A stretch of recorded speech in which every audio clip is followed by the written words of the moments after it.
and good day, and welcome to Family Life, a Catholic Vision. We're so glad that you could join us on our show. In today's show, it's a show full of a lot of information on a topic that I'm pretty sure you are hearing about. Today, we are going to talk about comprehensive sexuality education. And with me today, I have three wonderful guests who have all been involved in the process. So let me not keep you any longer. Let's get into it, because parents, grandparents, all those involved with children and really want the best for them, this show is suited for you. So let me introduce my guests today. Hi. Hi. Welcome to Family Life, a Catholic Vision. Tonya, Pauline, and Trisha. Thank you. Yes? Thank you. And we're going to ask our guests to give us a little background on their what department they're from and a little background on themselves. So Tonya, can you start us off? Sure. So my name is Tonya Gooding. Today I'm representing Communities Alive Education and Training. I'm married 20 years, a mother of 6, 5 boys, 1 girl, ages 19 all the way down to 3. Basically, what Communities Alive Education and Training has come about because of what I have studied. So my first degree was in engineering, but then I did my postgrad in marriage and family education. So my thesis was actually on virtues education, and how it's lived out or lacking in Trinidad. So my passion stemmed from there, because I actually had to analyze Trinidad and what areas we need to look at, or what areas we're great at in terms of the practice of virtues. So after that, Communities Alive Education and Training came into being because it's the formation of an NGO that promotes a program called Alive to the World, which is all about teaching our young ones to develop character and virtues. Okay, well, thank you for sharing that. And you would hear a little bit more about Alive to the World as the show progresses, but we have a lot of information for you tonight. Pauline, can you share with us? Okay, well, I'm Pauline Phelps. I am the coordinator of the Billings Ovulation Method Association, which is a ministry under the Archdiocesan Family Life Commission, and as well as a non-profit company. How I got involved, well, I've been married for 6.5 years. And how I got involved with especially this line of work is from Canada, where I studied to be a nurse. Someone invited me to learn more about my body and say, well, you know, this is good information that every woman ought to know. So I said, okay. But in that process of learning the Billings Ovulation Method, I was invited to the University of Toronto, and I heard about contraception and the church's teaching on contraception. And Margaret Sanger, being a person who didn't like certain people, and she's called a eugenicist and this kind of thing. And I said, but this is not right that a eugenicist should be telling people what to do with their bodies, right? And so I felt a certain cause coming, and the cause was to stand up for life, you know, and the first right of any human being is that of the right to life. Yes. So that's where it all started for me. That's where it all started. Yeah. Okay, thanks for sharing that, Pauline. And Trisha? Thanks for being here. I am Trisha Sims. I am the Episcopal Delegate, along with my husband, for the Archdiocesan Family Life Commission. And I think you know a lot about me already. So let's cover a little bit more as we move along today. Yes. Okay, so as we get into the show now, I'm sure our viewers would have heard the topic comprehensive sex education, because in last week's Catholic News, with conversations with Archbishop Jay, he wrote an article. If you don't know the article that we're talking about, you can find it on our Facebook page, the Family Life Commission Facebook page, as well as our website. But the title of the article is Parents First Teachers on Human Sexuality, right? And here he brings up the topic comprehensive sexuality education. Now, what I want to ask you three ladies is what is comprehensive sexuality education? Don't all jump at me. So I think it comes out of the UNESCO's document, Right. International Technical Guidance on Sexuality Education. It looks at it says it's an evidence-based or evidence-informed approach and it's the second edition. There was an earlier edition in 2009, but there has been a revised edition, and that's what we're going to be talking a lot about now. Right. As you may be aware, UNESCO's top priority is education, and because it is a basic human right and foundation to build peace, so that's what UNESCO is about. It's to build peace and drive sustainable development, and it's the UN specialized agency for education. That's who UNESCO is, and it is entrusted to lead and coordinate education 2030 agenda, and is part of the global movement to eradicate poverty through 17 sustainable development goals by 2030. Yes. So that's just a background to the organization that is involved Right. in this document. This document, right. Right, so I don't know if somebody else want to share a little bit. On the comprehensive sexuality education, exactly what it is. Right, well, I believe, with that background, what we're seeing is the purpose of it really is to permeate societies and certain ideologies that certain groups want to promote. Right. Now, everybody has a specific goal and objective, and the comprehensive sexuality education seems to be targeting a concept of your sexuality is your predominant focus, right? So when we look in the context of our family life as being Catholics, it's not the be-all and end-all, right? It's a means to an end. Marriage, for what we believe it to be, is where you are procreative, and it is for the purpose of having children. The comprehensive sexuality education is promoting different ideas, and there are mainly four, I suppose, angles that they are targeting that, again, as parents, we need to be concerned about. It is sexualizing children. It is putting ideas in children's minds at a very young, formative age, lots of times before they've even formed their conscience, that this is such a high priority, and if there are emotions associated with it, we should give into it. So that is one of the areas. Another aspect is long-term, the health.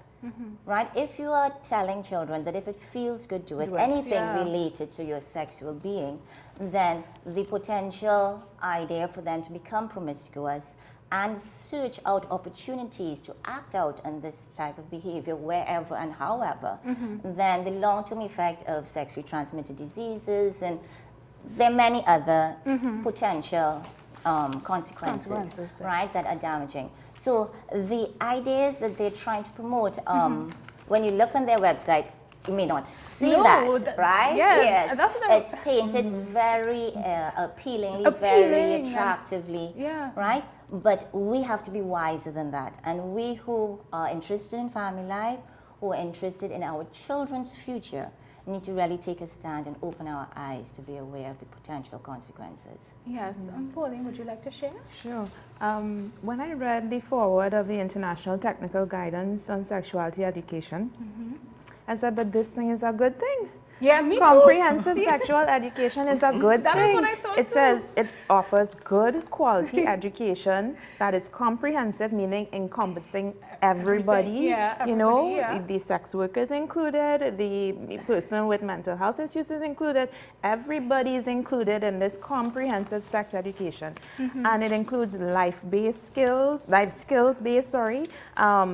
teaching, as well as, and it supports young people to develop the knowledge, skills, ethical values, and attitudes they need to make conscious, healthy, and respectful choices about relationships, sex, and reproduction. I'm like, Light bulb. Light bulb. sold. Wow, me too. Yeah, I'll I'm give you a story sold. after about that. Yes. Yeah. So when I'm reading this again, I'm saying, despite these advances, too many young people still make the transition from childhood to adulthood receiving inaccurate, incomplete, or judgment-laden information. And I started to think about Is Love Forever? Now, I've been involved in a program called Is Love Forever, attempting to teach the Catholic view on sexuality and marriage in trying to reach young people through, in interactive means. And for the most part, we believe we had a good, successful, and training on the church's teachings. However, there were occasions where I've been told it's too judgmental, and I said, but this is exactly what this particular document is saying, that the church has been, the church rather, but people have been so judgmental, and people who have had a history of sexual abuse, people who have histories of all sorts of problems that, how could you judge them? Why not let them be? Why not let them live as they want to live? I have an attraction to women, so what? Well, how does that affect society? So in truth and in fact, when we come with this teaching of the Catholic, it's like we see through different lens.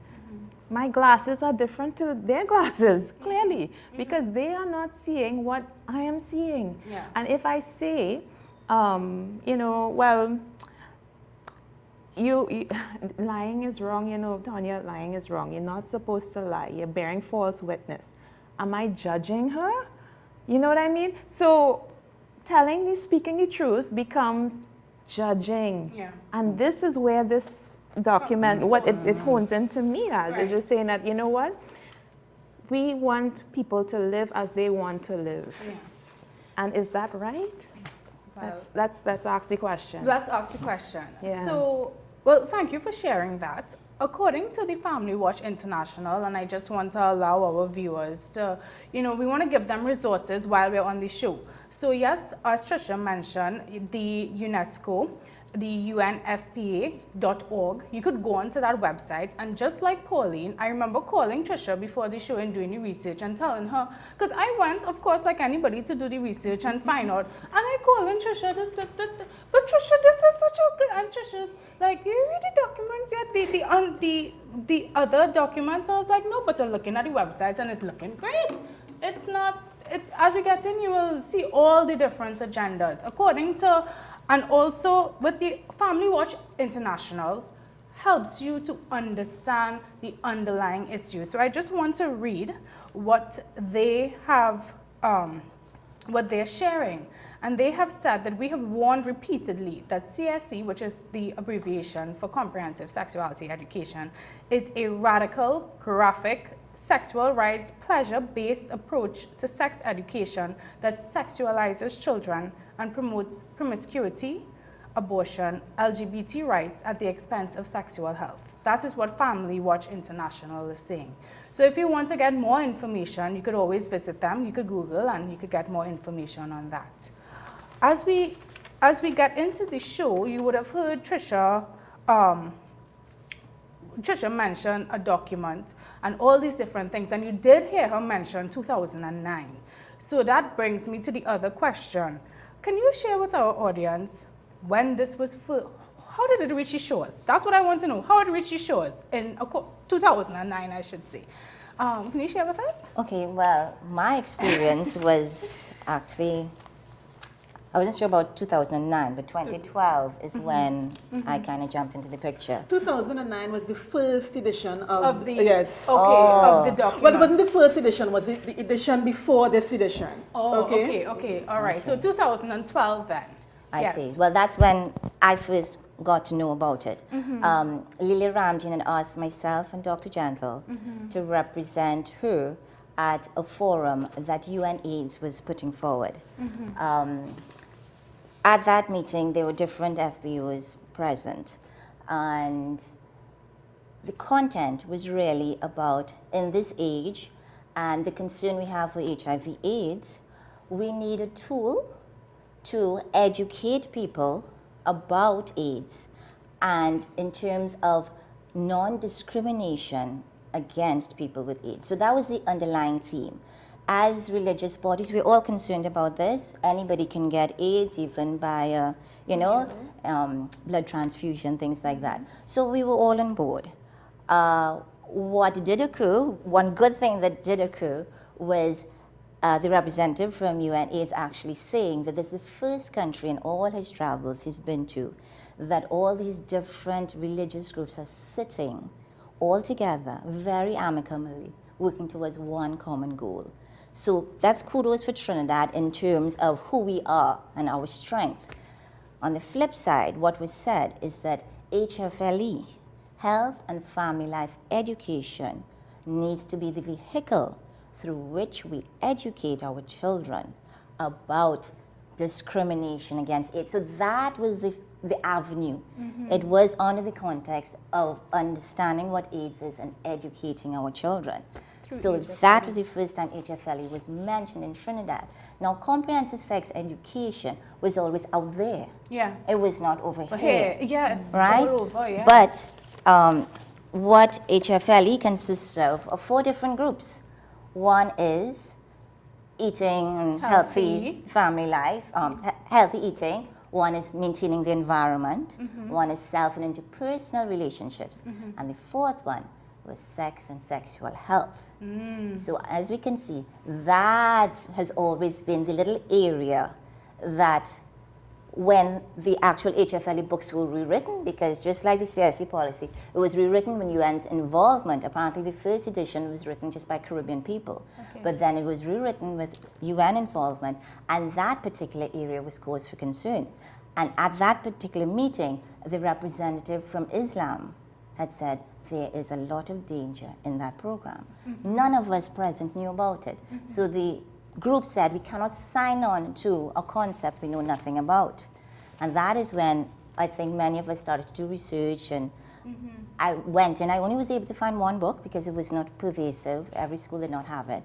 And then we were able to see the different challenging. But when people talk about HFLE, those who know the program, there's a lot of positive about it. I mean, think about it. Health and environment and interpersonal skills, all those are great assets, but that little loophole there, and that is exactly, since the meeting we went to, that is where they want to slip in comprehensive sex education, because there is an opening right there, because it's all about sex.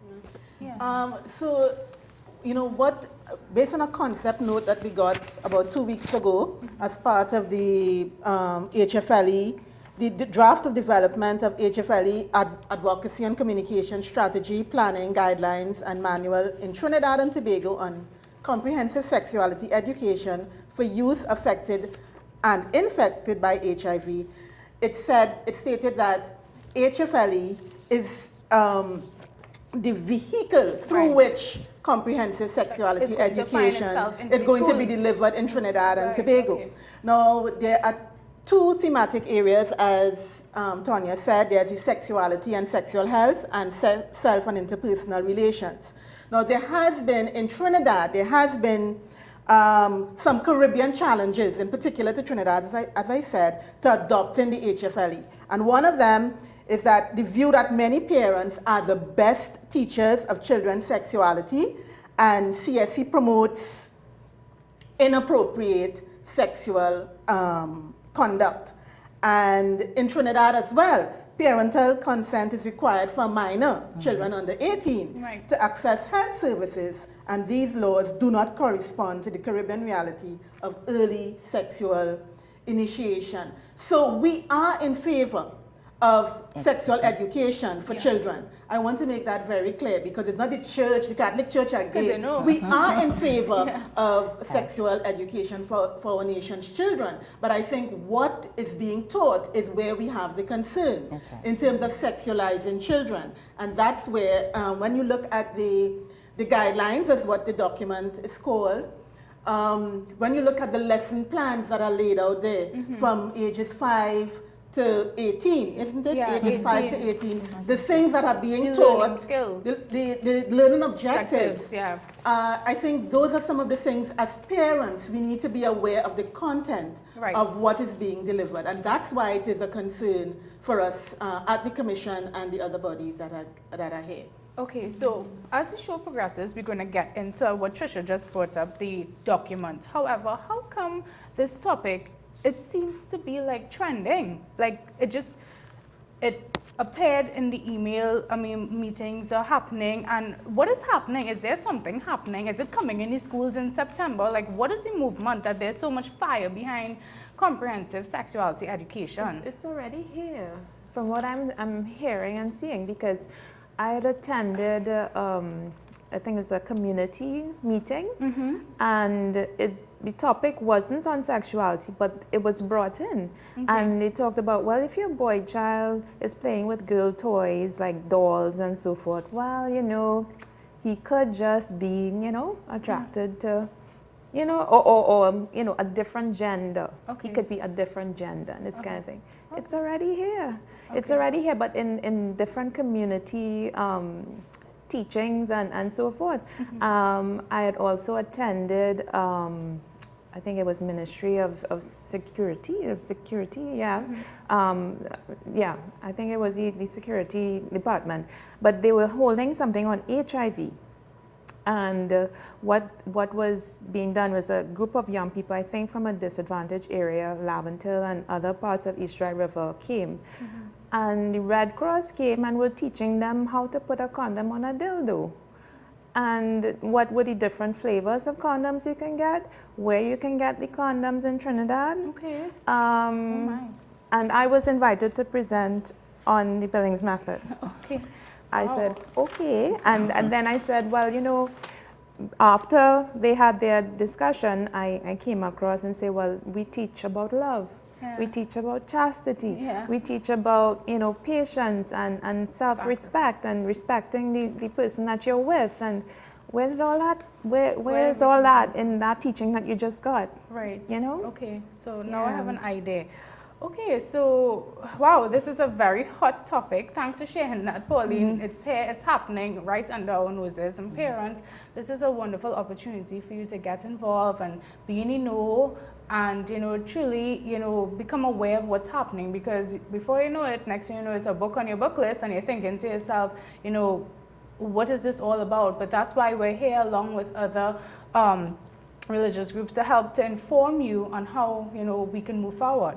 So as mentioned, this document keeps coming up, right? That you all keep referring to, the International Technical Guidance on Sexuality Education. Now, if you want to read this document, it's a bit lengthy, only 139 pages, but if you really want to get to know what this document is about, you can visit the UNFPA website, which you would see running below our screen.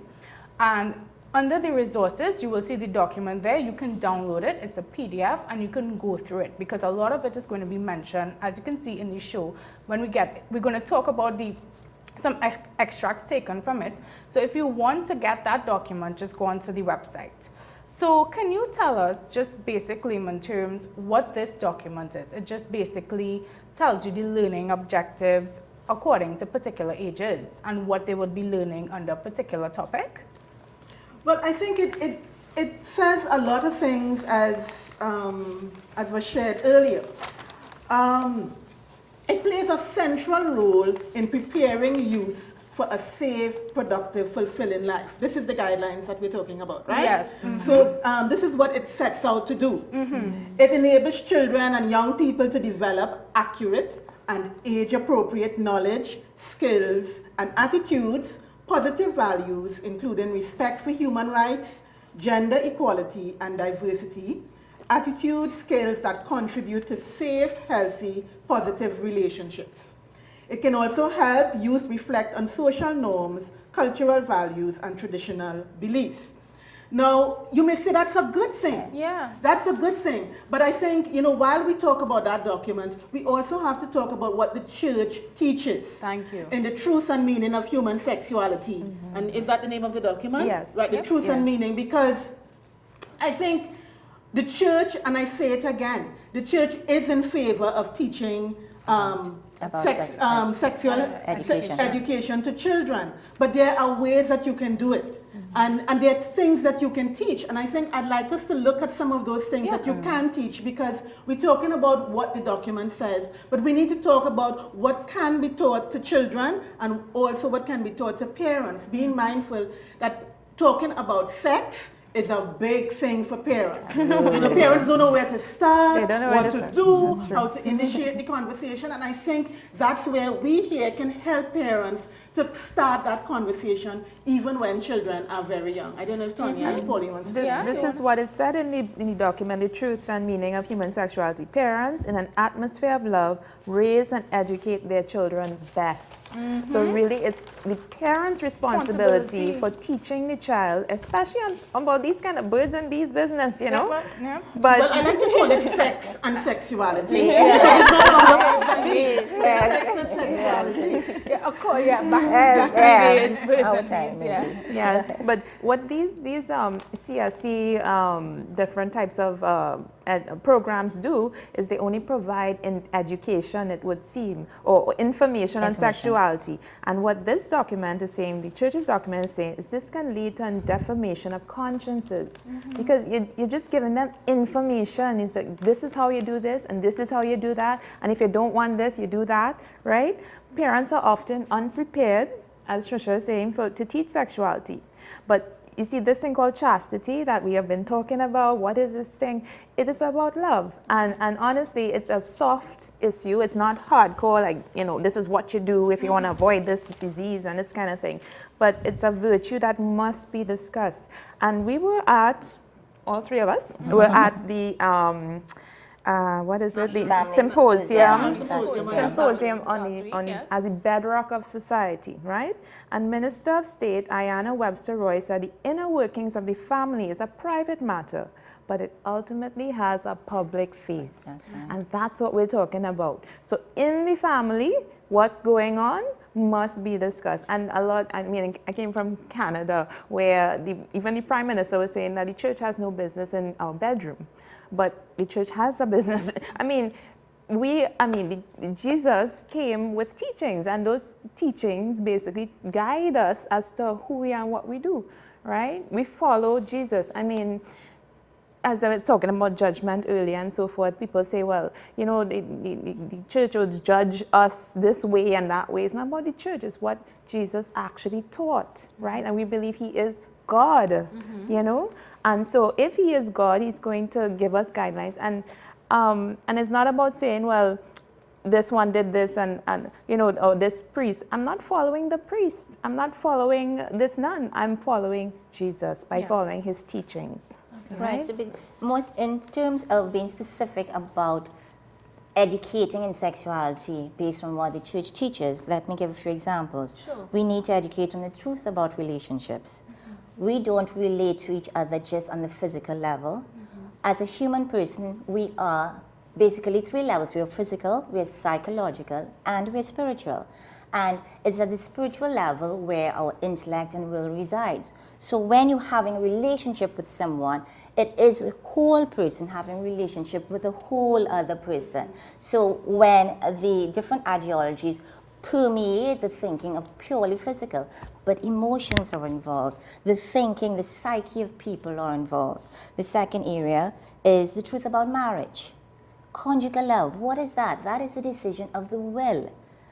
Love in the way, I should say, society generally and the media portrays it, is just an emotion, purely, right? But when you understand what marriage is about and the level at which you need to be manifesting that love for the other, willing the good of the other person, according to Thomas Aquinas, then you can actually teach your children. That's lust you're feeling. That's purely a physical emotion that's being manifested. Look beyond. What is a person like? Do you really know who they are? You know, before you even consider any sort of relationship with them.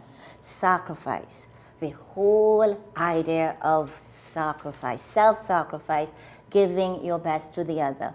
All these are important components of any relationship that we need to build. And again, from that family symposium, I think it was Mr. Dolly who mentioned it. Relationship is the basis. A mother, a father, a child, that relationship is the basis of a family. Get back to basics, get back to understanding and comprehending the actual significance of who we are and what we're about.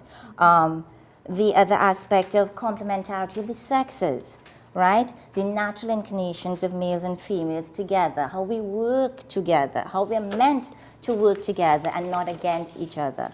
So these are some of the ideas. And also the reality of temptation, right? The concept of abstinence based on chastity is understanding that we're all human and we will be tempted, but it's about self-control, it's about self-discipline, these basic virtues that we as parents try to teach our children from 2 years old, right? So we're going back to all the healthy, positive teachings that the Catholic Church wants to impart to us as parents to impart to our children. And this is a crucial foundation that is missing from the comprehensive sex ed and programs of this nature.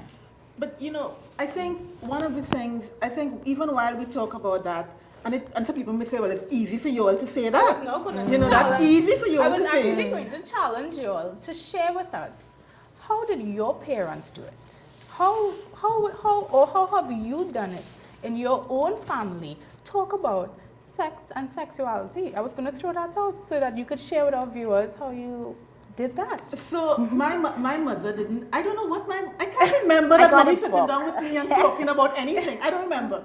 I remember when my menstruation was coming on, and Pauline can explain a little bit about that shortly, when a woman was seeing her period around between 11 and 13, 14, my grandmother said to me, I'm going to have to give you some cloths. And I mean, I seem to be old, but at that time was cloth. You know, she was giving me some cloths and she said, you may experience this and this is where, and she showed me where to put it.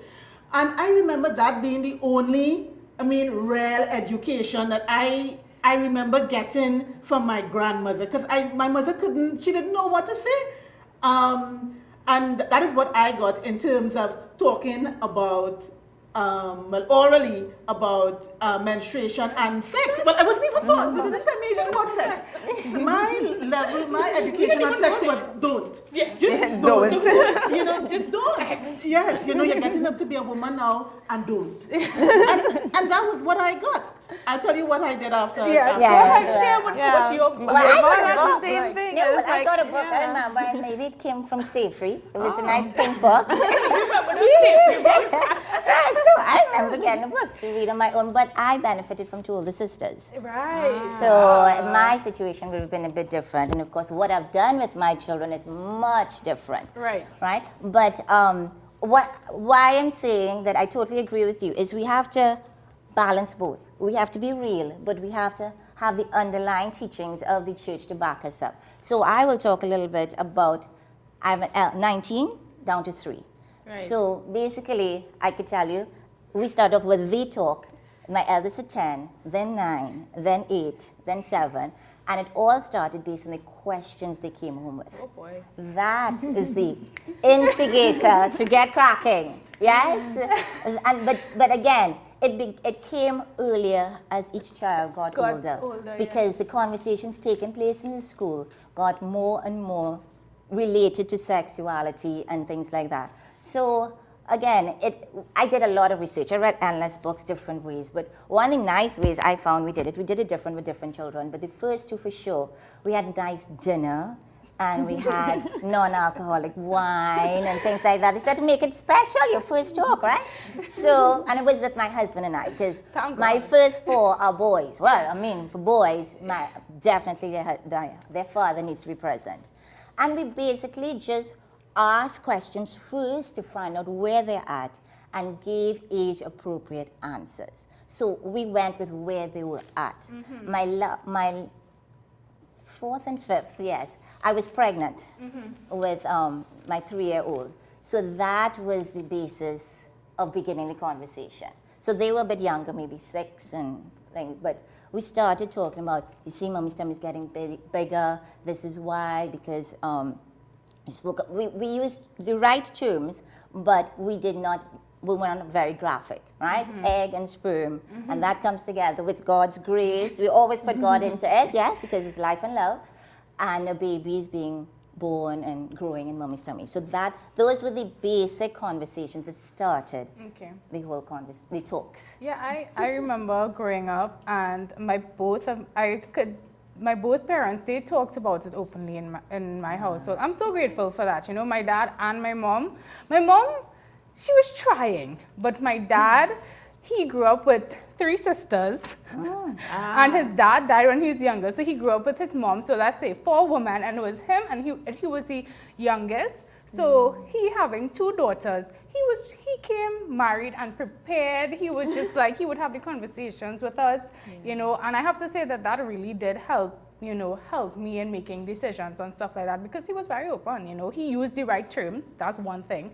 And up to now, I'm thinking to myself, like, I don't know how my husband and I are going to do it. We just, as I love to joke with Trisha, we're going to call Trisha Sims, right? I always tell her that, because I'm like, if our child comes to those topics, we're going to call Trisha Sims, because the questions are so, catches you off guard. So thanks, Mom and Dad, for always, you know, informing me. Yeah. But yes, Pauline, you'd like to share? No, it's just same as Trisha, just like, okay, this is happening, and that's right, that's that. This happens every month, okay. But nonetheless, parents need to not feel intimidated though, meaning that, okay, we're looking at the moral aspect of things, okay?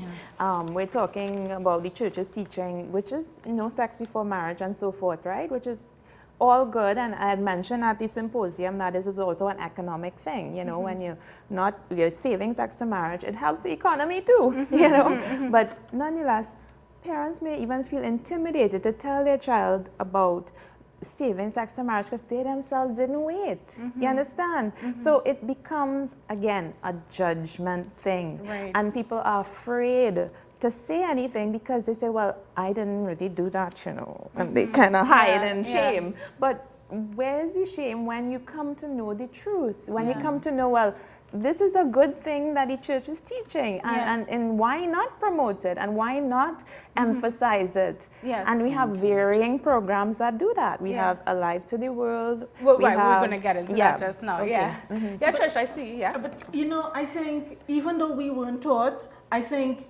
just as how you need to eat, to me, I think we need to start to talk to our children from baby. And we'll go there. You know, this book, Beyond the Birds and the Bees, Raising Sexually Whole and Healthy Kids, have really helped me in raising our children and finding out, you know, I wasn't spoken to, but how can I start from small? And I think in the looking at Erickson's stages and our program, Children Are Gift, we give parents the tools to start a conversation from small. You know, I chose not to start with the talk. I chose to start from when they were babies and start talking to them about little things. So, you know, when in Erickson it talks about trust versus mistrust. Trust is the bedrock, you know, that we need to start. That's where children learn, from 0 to 2, children learn about trust. And when they cry between 0 and 1, sorry, you know, responding to their cries immediately and being attentive to them, being there consistently helps the children to know that when they cry, because at 1 year old or less than 1 year, all you can do is cry to show that you are in need of something, whether your pamper is wet, something bit you or whatever. You know, that's where you cry to let the significant other know, or the adult know that something is wrong. So responding to children's needs as babies consistently and quickly lets them know that they can trust the world, that the world is a trustworthy place that they can trust. Now, and if, you know, at all times as parents, we're not able to always respond to our children's, you know, babies' needs right away, but you talk it through, you talk to them and let them know, Mommy, come in, I just finished in the kitchen, I'm cooking. I mean, Tonya may know that very well. You know, me and the 2 boys, and I used to have them right there. I cooking in the kitchen and they're right there on the ground. I had a playpen? Not a playpen, a mat, a piece of sponge. I had it on the ground and they were right there, you know, when they were under 1, so that I could see them and I cooking and I talking. So all of that helps, you know, in building up trust. Trust is needed for healthy relationships. Now, sexuality of an infant or toddler or young child is strange to speak of in a genital sense, in terms of genitalia. Infants and toddlers are not in that genitalia and erotic stage of development. However, sexuality is more than just genitalia. Yes. You know, and it's about relationships. So I've said a lot. So Oh, you're going good. Okay. Okay, well, one other source, I've seen that book as well, and it's really excellent. It's a website called Cana Vox. Cana, going back, Wedding Feast of Cana, and Vox Voice. And it really is a site that mothers all over the world have come together and formed in terms of best practices. And as Tricia correctly said, one of the best ways in terms of introduction to understanding your sexuality is starting as young as possible. And they have a nice little document, so ages 2 to 4, 4 to 5, 6 to 8, 8 to 11, and a suggested framework. Again, each child is different. Yes. Every family's experience is different. So it's a framework to work with in terms of showing and developing and explaining to your children about sexuality. So the same area of trust, these parents, these mothers in particular, spoke about affection, basic signs of affection in early stages. Show children that what love looks like, right? That is a level of comfort that I experience, I see my parents experiencing. So that, to me, my first view of that type of affection is something I would want. It's natural and normal, and that is what the beginning of love is at that age. So it goes through the different ages, what you look at, description, just like I did, of where the babies come from, the different questions and how they're addressed. Of course, as the children get older, the issues and aspects are much more different and much more complex. Yes. And again, it's how we live out the example that we're best able to support what the church teaches, because when they hit the teen years, they are trying to search for their own identity, and in doing that, they challenge yours. So you must live out what you're trying to tell them, or else they will see one time it's not compatible. Right? But again, we're all human, and what you can also say, based on your past experience, you've learned. And we don't want you to make the same mistakes. So we're telling you, based on what we've learned and what we've experienced, that sex before marriage is not the best. So don't put yourself, I remember my mother telling me this, don't put yourself in the area of temptation. Yeah. Because we are human, the dark cars, the no lights, the different things, your little conscience sets off a little bell to tell you, okay, this is an area that I may lose control, I may not be totally in control of. So you try to plant different seeds as they get older for things to be aware of, things you yourself have learned, and things, of course, that they need to be more conscious of, even though at a certain age, because I have 3 teenagers, they feel they know it all. Our job never stops, right? So we're there to support and encourage. You know, Tonya, when you said that, I always remember my mommy and daddy saying, we were your age, you know. You don't Yes. think we didn't live too? You think we just appeared here and became your parents, you know. We were that age too. So, you know, don't think you could, one, hide anything from us, or think we don't know what's happening. Patricia, you were about to say something? yes, I feel excited. Now, you see, a lot of times we tell children don't. Yeah. But we don't tell them what to do. Yeah. And the gift of who you are. It's not that we don't want you to have sex because of what could happen, pregnancy, STIs, HIV, and so on. But the gift of you, sex has a context. Sexual Yes. intercourse, I should say, has a context within marriage. And you're saving the gift of who you are. Yeah. So as you become an adult, as I talked about, you see your period. Yeah. And you explain the beauty of a period for Yeah. a girl, Yeah. and the boy, he experiences sperm starts to build. That's a normal and healthy part of being a boy. And you know, you start to talk about that. Now that is not easy, I remember. We do the Children Are Gift program where we really help parents offer boy, this, yes. you know, talk with your children. So it's not about, not so much that we're telling you not for not sake, but the gift, sexual intercourse has a context within marriage.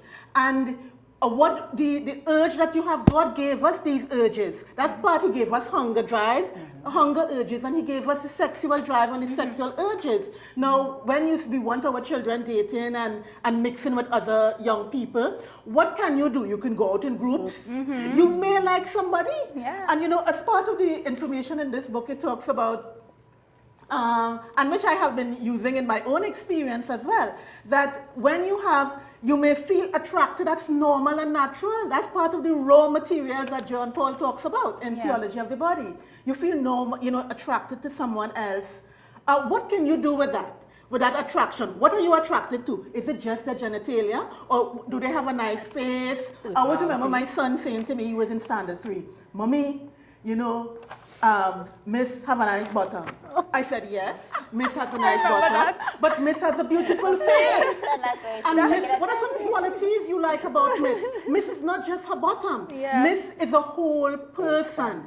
And I think a lot of times we have to tell children that it's not just body parts. We teach body parts at a particular age and stage, from 4 to 6. We teach the children the correct body parts. This is your elbow, and these are your here? eyes, and you have private parts in terms of, for boys it's a penis, and for girls it's vagina. Yeah. But I think those are things that as parents we don't know and we don't talk about. And there's a time during the child's developmental stage that the children are most ready to receive that. Teaching body parts between 4 and 6 years old is a good time to call the names by its correct parts, because you wouldn't call this your eye, you wouldn't call your elbow your eye. No. So call your private parts by their names. And I think that's some simple ways that we can start teaching sexuality, because we are not just teaching genitalia, we are teaching sexuality, our maleness and our femaleness. Yeah. And I think that's a big thing that we need to stress with parents, which we do a lot in the Children Are Gift program. Right, and if we don't do it, I just want to stress that if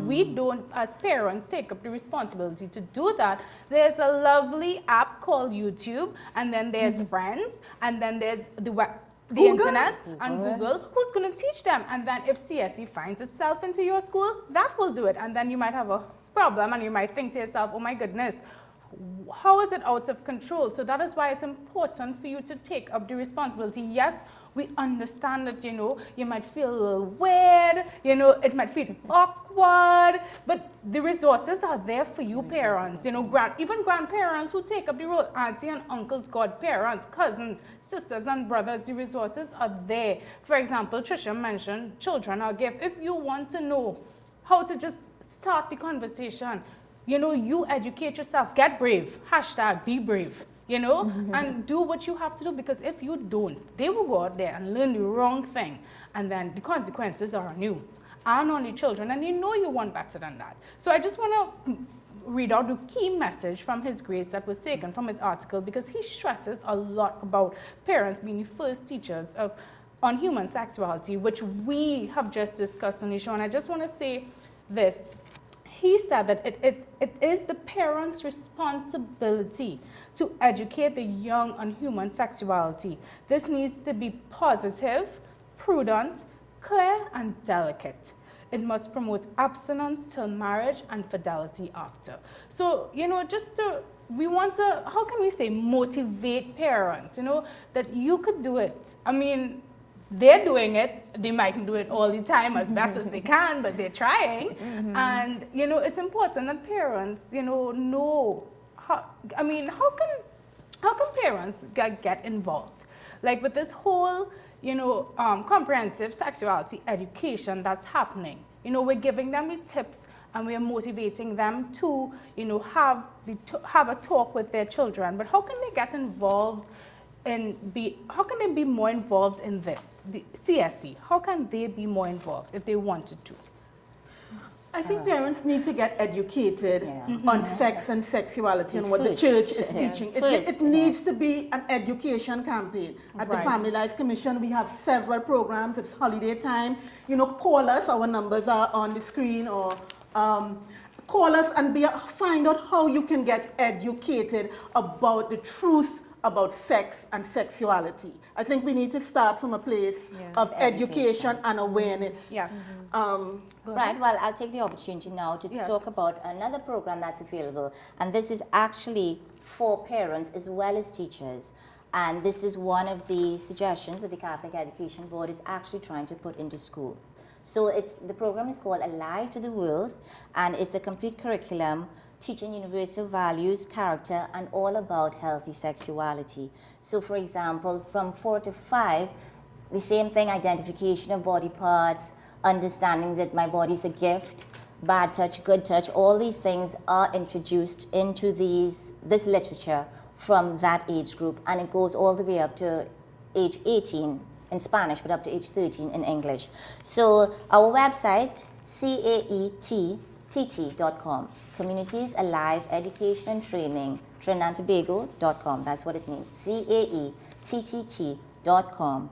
You can go onto our website and find out much more about it. I have books here. Can you to just see. show us, Sure. well, if we can't see what the books look like, we are a team. Right, so this one is for about standard 2, standard 3, and this one will talk about all the virtues you learn from playing a sport. So understanding that relationships are based on getting to deal with each other, it promotes all the aspects that are necessary to deal well with each other. Be it perseverance, be it being a good friend, what is being a good friend all about, being able to lose, being able to interact with people of the opposite sex. So it covers a lot, and covers through story form. Remember, we said we are a whole person. The ideology behind this is the head, the heart, and the hand. So you learn from stories. Remember, all of us grew up with Aesop's fables, and there was a moral at the end. So the stories are about 2 cousins, both one male and female, Alice and Charlie, and it goes through their lives. So different stories plant different messages in your brain. And what follows that are discussions, which make it concrete and resonant with your passions and your emotions. You actually understand it at this level. And then the physical level of what you can do to practice the actual virtue. So again, the whole program is by neurologists, parents, teachers, students, all coming together to put in ideas about what each age group needs to know about relationships, about best practices, for want of a better word, in terms of dealing with each other on any basis. So that is a program, that's one aspect of our education in sexuality that hopefully will be in schools, but also parents can look at online. So that's Alive to the Real. Yeah. I also heard Teen Star. Yes, well, Teen Star is a full program that starts with, I guess, what Alive to the World takes off with, and that is on virtues and so forth, but it also teaches practical things on contraception versus family planning, natural family planning. So when the younger folks are starting to become sexually active or thinking about it, they want to know, well, what do we do when we actually are married if we want to postpone a pregnancy? Or what if we want to plan our pregnancies every 2 years and so forth?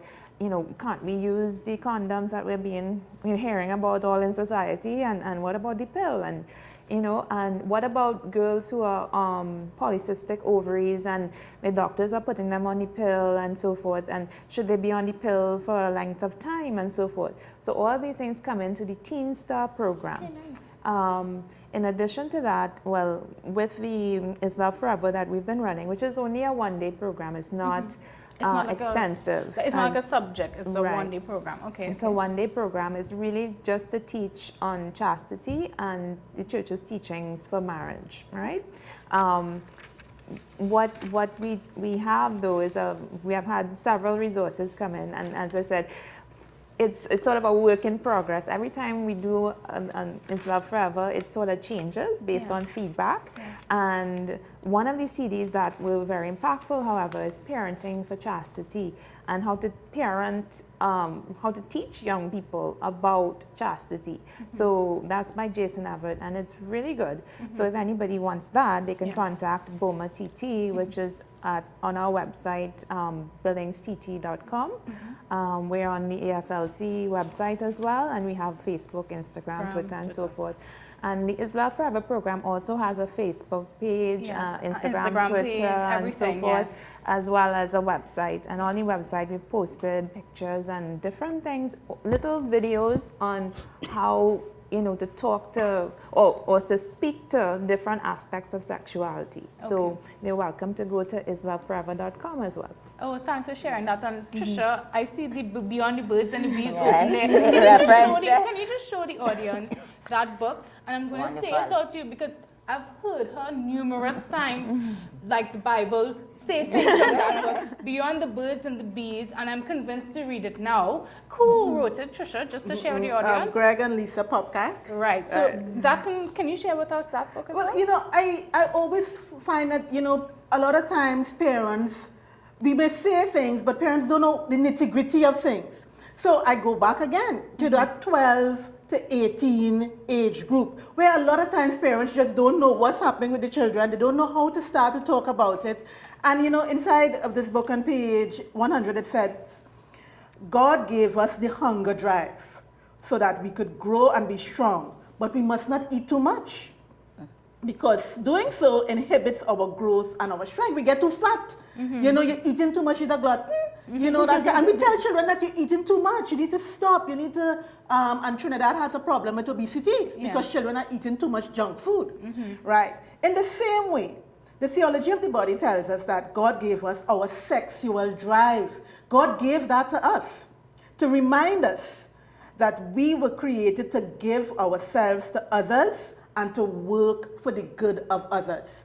Parents, you may be seeing your child, your 12-year-old. I have a 12 and a 15-year-old, and I have 2 boys. You're seeing the younger one, he keeps asking me, Mommy, am I getting muscles? Am I getting muscles? Mommy, what about my chest? Oh, you find it getting big? That's all part of it. Mommy, I'm getting more hair on my skin. That's normal and natural. Adults have more hair than children. You talk about it like that. Yes, you will get more hair on your skin. Yes, different things are happening to your body. You know, with girls, you know, different, you may feel different things happening with your breasts and so on, and you don't know who to talk to. You go on Google, you go on YouTube, and you ask.